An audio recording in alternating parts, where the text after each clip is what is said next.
একটা দুর্ধর্ষ খুনি বা দুর্ধর্ষ যে আসামি যার যার বিরুদ্ধে এত খুনের অভিযোগ আছে, যেহেতু বাংলাদেশের সাবেক প্রধান বিচারপতি কারাগারে আছেন, তাকে কোর্টে অ্যাটেন্ড করতে হয় ফিজিক্যালি, এবং ভবিষ্যতে যাতে এই ধরনের পোস্ট আর কেউ করতে না পারে সেই ব্যাপারে প্রয়োজনীয় ব্যবস্থা গ্রহণের জন্য নির্দেশ দিয়েছেন এবং অর্ডারগুলো খেয়াল করেছেন। আজকে প্রথমেই আদালত যে আদেশটা দিয়েছেন সেটা হচ্ছে সোশ্যাল মিডিয়া সহ বিভিন্ন গণমাধ্যমে এই ট্রাইব্যুনালের বিভিন্ন প্রসিডিংস এবং ট্রাইব্যুনালের বিচারকদের ছবিকে বিকৃত করে নানান ধরনের ব্যঙ্গাত্মক নানান কথাবার্তা বিভিন্ন জায়গায় প্রচারিত হচ্ছিল, এবং সেখানে আইনকে ভায়োলেট করে যেগুলো সত্য বিষয় নয়, যেগুলো ফ্যাক্টস নয়, সেরকম ফ্যাক্টসকে টুইস্ট করে মিথ্যা তথ্যের উপর ভিত্তি করে এই ট্রাইব্যুনালের সম্মান যেটা জনমনে সেটাকে বিকৃত করার জন্য, সেটাকে হানি করার জন্য নানান ধরনের অপপ্রচারমূলক পোস্ট দেওয়া হচ্ছিল। এটা ট্রাইব্যুনালের নজরে এসছে, এবং এর আগে আপনারা জানেন যে কয়েকদিন আগে ট্রাইব্যুনালের চেয়ারম্যান একটা জিডিও করেছেন যে তার ফোনে নানান ধরনের কথাবার্তা, অশ্লীল কথাবার্তা, গালাগালি করা হচ্ছে। এই সব বিষয়কে সামনে নিয়ে আদালত সুমোটো, অর্থাৎ নিজের থেকে আদালত স্বপ্রণোদিত হয়ে একটা আদেশ দিয়েছেন। আমাদের তথ্য প্রযুক্তি মন্ত্রণালয়ের সচিব, বিটিআরসি চেয়ারম্যান এই দুজনের প্রতি ডাইরেকশন দিয়েছেন যে সামাজিক মাধ্যমে এই ধরনের যত ব্যঙ্গাত্মক পোস্ট আছে সেগুলোকে রিমুভ করার জন্য, এবং ভবিষ্যতে যাতে এই ধরনের পোস্ট আর কেউ করতে না পারে সেই ব্যাপারে প্রয়োজনীয় ব্যবস্থা গ্রহণের জন্য নির্দেশ দিয়েছেন, এবং পরবর্তী সময়ে একটা কমপ্লায়েন্স দিতে বলেছেন আদালতের কাছে। এটা হচ্ছে প্রথম অর্ডার। দ্বিতীয় যে দুটো মামলা ছিল গুমের ব্যাপারে, একটা টিএফআই এবং আরেকটা জিআইসি রিলেটেড, সেই দুটো মামলায় চার্জ শুনানির জন্য একটা 3রা ডিসেম্বর আর একটা 7ই ডিসেম্বর দিন ধার্য করা হয়েছে। এখানে তাদের কয়েকটা অ্যাপ্লিকেশন ছিল, অ্যাপ্লিকেশনগুলো আদালত কিছুটা শুনেছেন, বলেছেন এগুলো পরবর্তীতে আরও শুনতে চান। আর আমরা প্রসিকিউশনের পক্ষ থেকে বলেছি যে এই ধরনের অ্যাপ্লিকেশন দেওয়ার কোনো সুযোগ নেই, কারণ তারা ভার্চুয়ালি হাজিরা দিতে চেয়েছেন। আদালত কমেন্ট করেছেন যে আইন সবার জন্যই সমানভাবে প্রযোজ্য হবে, যেহেতু বাংলাদেশের সাবেক প্রধান বিচারপতি কারাগারে আছেন, তাকে কোর্টে অ্যাটেন্ড করতে হয় ফিজিক্যালি। অ্যাপেলেট ডিভিশনের বিচারক, সিনিয়র মন্ত্রী, বিভিন্ন পর্যায়ের মানুষ যারা আসামি হয়েছেন তারা রেগুলারলি আদালতে সশরীরে হাজিরা দেন। সুতরাং এখানে ডিফারেন্ট কোনো ঘটনা ঘটেনি, যে কারণে অন্য কোনো বিশেষ বিবেচনায় কাউকে ভার্চুয়ালি হাজিরা দেওয়ার বিষয়টা অ্যালাউ করতে হবে, এই বিষয়টা আদালত প্রয়োজন মনে করেন না। তারা মনে করেন সকল নাগরিক আইনের দৃষ্টিতে সমান, সবাইকে ইকুয়াল ট্রিটমেন্ট দেওয়া উচিত।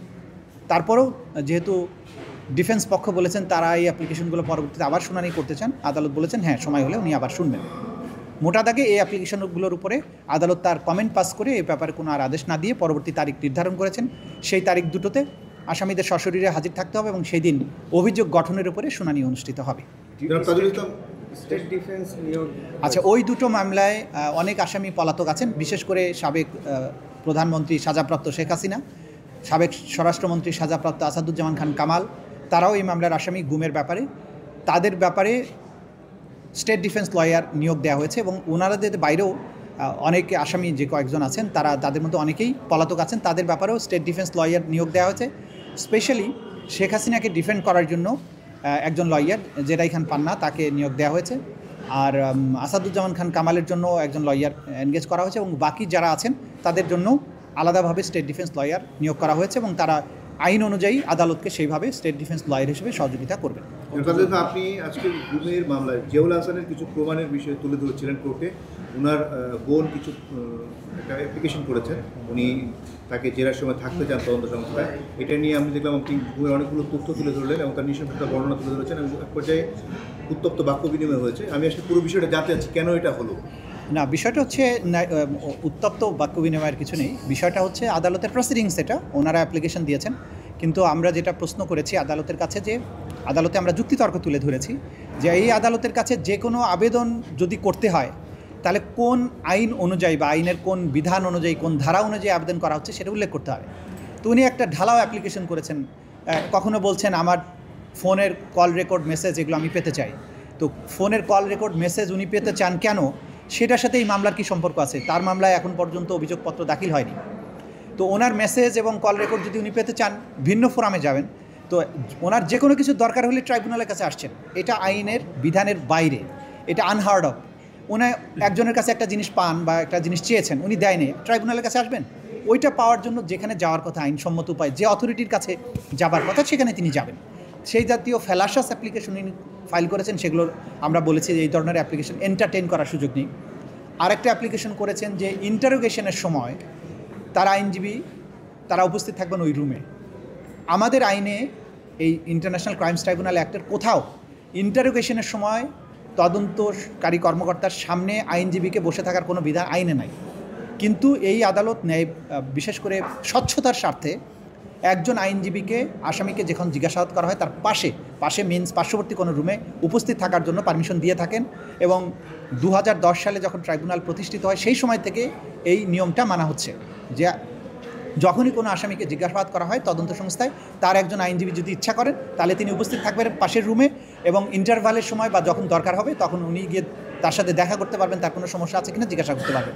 পাশাপাশি একজন ডাক্তারকেও রাখা হয় যাতে কোনো সময় যদি সেই আসামি অসুস্থতা বোধ করেন তাহলে যাতে তাকে চিকিৎসা দেওয়া যায়। এগুলো ফেয়ারনেসের স্বার্থে আদালত করে থাকেন, এগুলো আমাদের আইনে কিন্তু নাই, তারপরেও এটা প্রোভাইড করা হয়।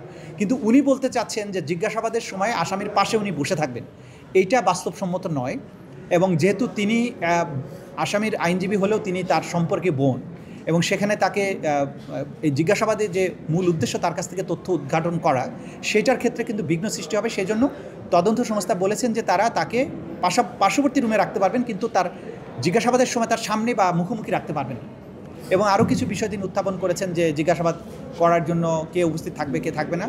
আমরা খুব সুস্পষ্টভাবে দেখিয়েছি যে জিজ্ঞাসাবাদ করার স্বার্থে তদন্তকারী কর্মকর্তা যাকে প্রয়োজন মনে করবেন যে এই জিজ্ঞাসাবাদটাকে ফ্রুটফুল করার জন্য তাকেই পাশে রাখতে পারবেন।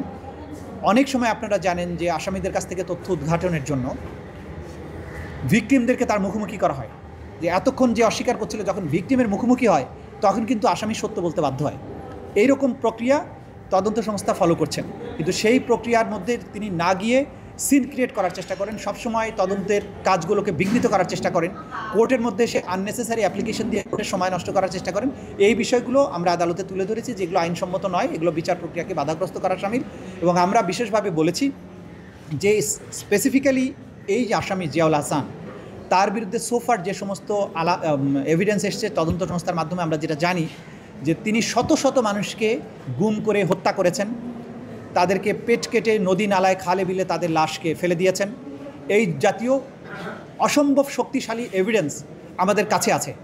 এরকম একটা দুর্ধর্ষ খুনি বা দুর্ধর্ষ যে আসামি, যার বিরুদ্ধে এত খুনের অভিযোগ আছে, গুমের অভিযোগ আছে, তার ব্যাপারটা তদন্ত সংস্থাকে তার মতো করেই ডিল করতে দিতে হবে। আইন অনুযায়ী তাকে জিজ্ঞাসাবাদ করা, তথ্য উদ্ঘাটনের জন্য যা প্রয়োজন তদন্ত সংস্থায় এগুলো করতে দিতে হবে। কারণ বাংলাদেশের সবচাইতে আমি বলবো যে একক ব্যক্তি হিসাবে সবচাইতে বেশি সংখ্যক অপরাধের সাথে তার সম্পৃক্ততা পাওয়া গিয়েছে বলে আমরা জানতে পেরেছি। সুতরাং এই বিষয়গুলো যতটুকু সম্ভব তাকে সতর্কতার সাথে জিজ্ঞাসাবাদ করার ব্যাপারে তদন্ত সংস্থার যে স্বাধীনতা আছে আইন অনুযায়ী, সেটা যেন তদন্ত সংস্থা ভোগ করতে পারে, সেটা আমরা আদালতের কাছে